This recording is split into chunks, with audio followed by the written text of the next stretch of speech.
بسم اللہ الرحمن الرحیم۔ مرکز اہل سنت والجماعت سرگودا کے تعلیمی سال 1447-48 ہجری کا مجموعی طور پر دوسرا اور درس نظامی درجہ کتب کے طلباء کے مابین پہلا تقریری مقابلہ الحمدللہ اللہ تعالیٰ کے فضل و کرم سے حضرت الشیخ استاذ محترم متکلم اسلام دامت برکاتہم العالیہ کی دعائیں اور توجہات کی برکت سے حضرات اساتذہ کرام بالخصوص بزم متکلم اسلام کمیٹی کی دن رات محنت کی برکت سے اپنے اختتام کو پہنچا۔ اپنے دل کی بات سامعین کی سطح، علاقے اور ماحول کا خیال رکھتے ہوئے اچھے الفاظ کے ساتھ بیان کرنا حضرات انبیاء کرام علیہم السلام کا شیوہ سنت اور طریقہ رہا ہے۔ ہر نبی نے اپنے دل کی بات بہترین الفاظ کے ساتھ اپنی اپنی امت کے سامنے رکھی ہے۔ حضرات انبیاء کرام علیہم السلام کے مختلف القاب ان کی مختلف صفات کی وجہ سے مشہور ہوئے ہیں۔ اللہ تعالیٰ کے نبی سیدنا شعیب علیہ السلام کو خطیب الانبیاء کہا جاتا ہے، اور جناب رسول اللہ صلی اللہ علیہ وسلم کا فرمان حدیث مبارک کی معتبر کتاب سنن ترمذی میں ہے کہ جب قیامت کا دن ہوگا کنت امام النبیین، اللہ تعالیٰ مجھ محمد کو تمام انبیاء کی امامت عطا فرمائیں گے، وخطیبہم، اللہ تعالیٰ تمام انبیاء کی طرف سے گفتگو کرنے کا اعزاز بھی بطور خطیب کے مجھے عطا فرمائیں گے، وصاحب شفاعتہم غیر فخر، انبیاء کرام علیہم السلام اور ان کی امتوں کے حق میں اللہ تعالیٰ شفاعت اور سفارش کا اعزاز بھی مجھے عطا فرمائیں گے۔ حضرات انبیاء کرام علیہم السلام کے بارے میں ہمارا عقیدہ ہے اللہ تعالیٰ نے انہیں معصوم بنایا۔ امام اعظم امام ابو حنیفہ رحمۃ اللہ علیہ اپنی کتاب الفقہ الاکبر میں فرماتے ہیں والانبیاء علیہم السلام کلہم منزہون عن الصغائر والکبائر والکفر والقبائح، انبیاء کرام علیہم السلام میں سے کوئی نبی بھی کفر نہیں کرتا، کسی چھوٹے اور بڑے گناہ کا ارتکاب نہیں کرتا، اور اللہ تعالیٰ اپنے نبی سے کبھی کوئی قبیح کام بھی نہیں ہونے دیتا۔ قبیح اس کام کو کہا جاتا ہے جسے انسانی معاشرے میں معیوب سمجھا جائے، اچھا نہ سمجھا جائے۔ چونکہ انبیاء کرام علیہم السلام معصوم ہوتے ہیں، اگر اپنے دل کی بات زبان سے بیان کرنا، تقریر کرنا، خطابت کرنا، دل کی بات کو زبان سے بیان کرنا غلط ہوتا، اللہ تعالیٰ اپنے نبی سے کبھی یہ فعل سرزد نہ ہونے دیتے۔ اللہ تعالیٰ نے یہ عمل کسی ایک نبی سے نہیں، تمام انبیاء سے کرایا ہے۔ اس لیے وہ لوگ جنہیں اللہ تعالیٰ نے عقل سلیم عطا فرمائی ہے، وہ دین کے باقی شعبوں کے ساتھ ساتھ اظہار ما فی الضمیر کے لیے زبان کے استعمال کو بھی اچھا سمجھتے ہیں۔ انبیاء کرام علیہم السلام کے بعد اس روئے زمین پر سب سے اعلیٰ اور مقدس جماعت صحابہ کرام رضی اللہ تعالی عنہم اجمعین کی ہے۔ جن کے بارے میں ہمارا عقیدہ ہے کہ وہ محفوظ تھے۔ ان کے محفوظ ہونے کا ایک مطلب یہ ہے وہ ایسے کام نہیں کرتے جو خلاف شریعت ہو۔ اگر کر لیں اور اللہ کے نبی کو پتہ چل جائے، اللہ کے نبی اسے ختم فرما دیتے ہیں، انہیں توبہ کی تلقین فرماتے ہیں۔ حضور فرماتے ہیں کہ یہ کام آئندہ نہیں کرنا۔ صحابہ کرام رضی اللہ تعالی عنہم اجمعین نے جیسے دین کے اور بہت سارے کام کیے، ان میں ایک اہم کام یہ تھا کہ وہ اپنے دل کی بات کو اپنی زبان سے بیان کرتے تھے، کبھی نثر کی صورت میں جسے تقریر کہتے ہیں، اور کبھی نظم کی صورت میں جنہیں اشعار کہا جاتا ہے۔ جناب رسول اللہ صلی اللہ علیہ وسلم کے صحابی حضرت ثابت بن قیس رضی اللہ تعالی عنہ، ان کے القاب میں سے ایک لقب ہے خطیب رسول اللہ صلی اللہ علیہ وسلم۔ یہ اللہ کے نبی کی طرف سے گفتگو کرنے والے خطیب تھے، اور اللہ تعالیٰ نے آپ کو کیسا نوازا۔ قرآن کریم سورۃ الحجرات کی آیت نمبر 2 نازل ہوئی، جس میں اللہ تعالیٰ نے اہل ایمان کو اللہ کے نبی کی مجلس میں آوازیں پست رکھنے کا حکم دیا، اور اس بات کی وعید سنائی اگر تمہاری آوازیں میرے پیغمبر کی مجلس میں اونچی ہو گئی، ان تحبط اعمالکم، اللہ تعالیٰ تمہاری نیکیوں پر قلم پھیر کر انہیں ختم کر دیں گے۔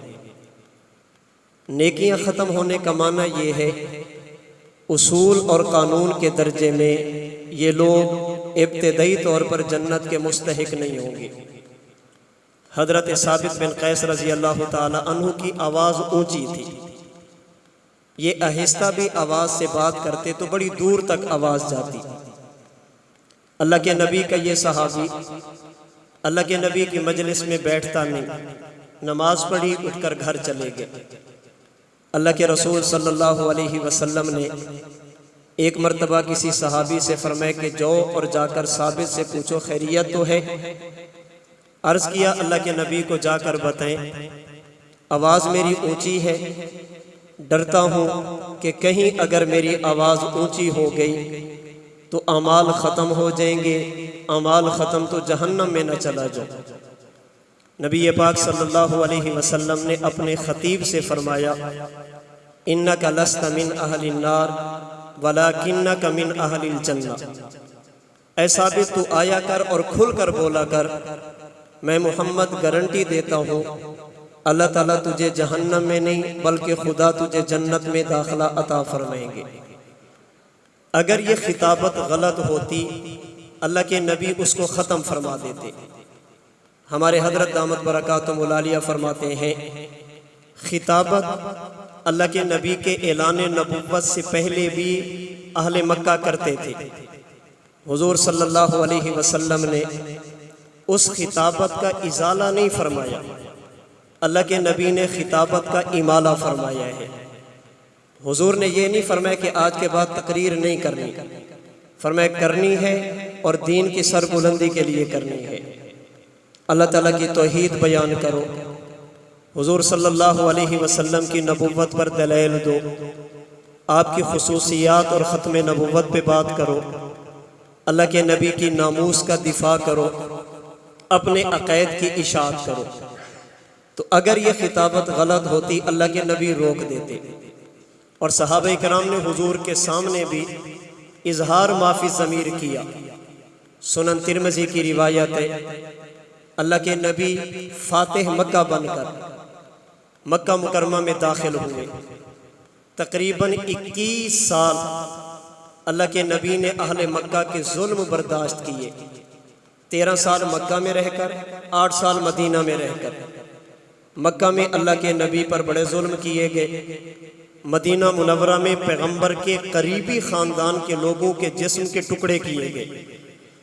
جب حضور مکہ میں داخل ہونے لگے، اللہ کے نبی اونٹنی پر سوار ہیں، حضور صلی اللہ علیہ وسلم کے صحابی حضرت عبداللہ بن رواحہ رضی اللہ تعالی عنہ اللہ کے نبی کی سواری کے آگے آگے جا رہے ہیں۔ کھٹکا یہ تھا کہ کہیں اہل مکہ پھر دوبارہ نادانی نہ کرے۔ حضرت عبداللہ بن رواحہ رضی اللہ تعالی عنہ کی زبان پر جملے تھے، خلو بنی الکفار عن سبیلی اليوم نضربکم علی تنزیلی ضربا یزیل الہام عن مقیلی ویزہل الخلیل عن خلیلی۔ میں حضرت عبداللہ بن رواحہ کے اشعار کو دیکھ کر تصور میں لگتا یوں ہے حضرت عبداللہ بن رواحہ نے یوں بازو چڑھے اور آپ نے فرمایا خلو بنی الکفار عن سبیلی، مکہ والو آج اللہ کے نبی کے راستے سے ہٹ جاؤ۔ الیوم نضربکم علی تنزیلی، اگر کسی نے حضور کو روکنے کی حماقت کی، ہم ان کی لاشوں کی سڑک بنا کر اللہ کے نبی کی سواری کو ان کی لاشوں کے اوپر سے گزاریں گے۔ ضربا یزیل الہام عن مقیلی، تلوار جب چلے گی سر کہیں ہوگا دھڑ کہیں ہوگا۔ ویزہل الخلیل عن خلیلی، اور کوئی آج کسی کے کام بھی نہیں آئے گا، ساری دوستیاں ختم ہو جائیں گی، اس لیے اللہ کے نبی کے راستے میں رکاوٹ نہ بننا۔ جناب رسول اللہ صلی اللہ علیہ وسلم کی مراد سیدنا فاروق اعظم رضی اللہ تعالی عنہ نے حضرت عبداللہ بن رواحہ کو روکا۔ مکہ ہے، حرم ہے، بیت اللہ ہے، اس طرح کی باتیں نہ کرو۔ جناب رسول اللہ صلی اللہ علیہ وسلم نے فرمایا عمر اسے کہنے دو، آج اگر ہماری اور اہل مکہ کی لڑائی ہو گئی، تلواریں چل پڑی، شاید اہل مکہ کو تمہاری تلواروں سے اتنی تکلیف نہ ہو جتنی عبداللہ بن رواحہ کے اشعار اور ان کی گفتگو سے ان کو تکلیف ہوگی۔ اللہ کے نبی صحابی کی تائید فرما رہے ہیں، اسے علماء کی زبان میں کہتے ہیں صحابی کا گفتگو کرنا، اللہ کے نبی کا اس پر خاموش رہنا، اسے حدیث تقریری کہتے ہیں۔ تو جناب رسول اللہ صلی اللہ علیہ وسلم نے اس کی تائید فرمائی۔ اس لیے جو لوگ اپنے آپ کو حضرات انبیاء کرام علیہم السلام بالخصوص حضور خاتم النبیین صلی اللہ علیہ وسلم کا وارث سمجھتے ہیں، انہیں چاہیے اللہ تعالیٰ نے جیسی صلاحیت دی ہے اپنے دل کی بات اپنی زبان سے بیان کرے، اظہار ما فی الضمیر کا فن اپنے اندر پیدا کرے، اپنے دل کی بات کو اچھے طریقے پر سامعین کی طرف منتقل کرے۔ اور یاد رکھیے نظم ہو یا نثر، تقریر ہو یا اشعار، ان دونوں کے لیے مضمون کا شریعت کے مطابق ہونا ضروری ہے۔ لہجہ کوئی بھی ہو سکتا ہے، طرز کوئی بھی ہو سکتا ہے۔ اگر کسی کا ذوق ترنم کا ہے وہ اپنے دل کی بات سریلے انداز میں پیش کرے، اگر کسی کا ذوق ٹھہر کر بات کرنے کا ہے سمجھا کر بات کرے، اگر کسی کا ذوق جوش کا ہے دلیل کے ساتھ گفتگو کرنے کا ہے تو وہ سارے کام کر سکتے ہیں۔ تو اللہ تعالیٰ نے الحمدللہ مرکز اہل سنت والجماعت کو، ہمارے شیخ، ہمارے مربی، مرکز کے باقی اساتذہ کو یہ ذوق دیا ہے کہ ہم پڑھنے والے طلباء کو تعلیم بھی دیں، ان کے علم کا بھی خیال کریں، اور جہاں تک ممکن ہو ہم انہیں اظہار ما فی الضمیر کی طرف بھی لے کر آئیں تاکہ یہ اچھے طریقے پر اپنے دل کی بات لوگوں کے سامنے بیان کر سکیں، عقائد کی بات، مسائل کی بات، اخلاق کی بات، معاشرت کی بات، معاملات کی بات یا ہماری شخصیات کی بات۔ آپ حضرات نے سنا آج ہمارے طلباء نے اعمال میں سے قربانی پر بات کی ہے، شخصیات میں سے سیدنا ابراہیم اور آپ کی ملت پر بات کی ہے، اور شخصیات میں سے خلیفہ سوم دماد رسول سیدنا عثمان رضی اللہ تعالی عنہ کی زندگی اور آپ کے فضائل، مناقب، عظمتوں پر بات کی ہے۔ جن طلباء نے گفتگو فرمائی ہے اللہ تعالیٰ ان کی زبانوں میں مزید طاقت عطا فرمائے، اللہ تعالیٰ ان کے علم میں، عمل میں، عمر میں برکتیں عطا فرمائے، اللہ تعالیٰ تمام طلباء کو علم نافع نصیب فرمائے، اللہ تعالیٰ حافظہ عطا فرمائے، اللہ تعالیٰ محفوظ کرنے کی توفیق عطا فرمائے، پھر اپنے علوم کو اللہ تعالیٰ اچھے طریقے پر لوگوں کے فائدے کے لیے، اسلام کی اشاعت اور تحفظ کے لیے اسے اچھے طریقے پر بیان کرنے کی توفیق عطا فرمائے۔ میں بطور خاص مرکز اہل سنت والجماعت کی بزم متکلم اسلام کمیٹی حضرت مولانا مفتی پیر زادہ صاحب، حضرت مولانا مفتی مہتاب حسین صاحب، حضرت مولانا مفتی حسنین کامران صاحب، حضرت مولانا محمد حمزہ فیاض صاحب، حضرت مولانا محمد سمیع اللہ صاحب دامت برکاتہم، انہیں مبارکباد بھی پیش کرتا ہوں اور ان کی محنت پر اپنی طرف سے مرکز کے اساتذہ کی طرف سے حوصلہ افزائی کا پیغام بھی دیتا ہوں۔ اللہ تعالیٰ ان کی محنتوں کو قبول فرمائے اور طلباء کرام کو مزید اسی طرح آگے بڑھنے کی توفیق عطا فرمائے۔ وآخر دعوانا ان الحمد للہ رب العالمین۔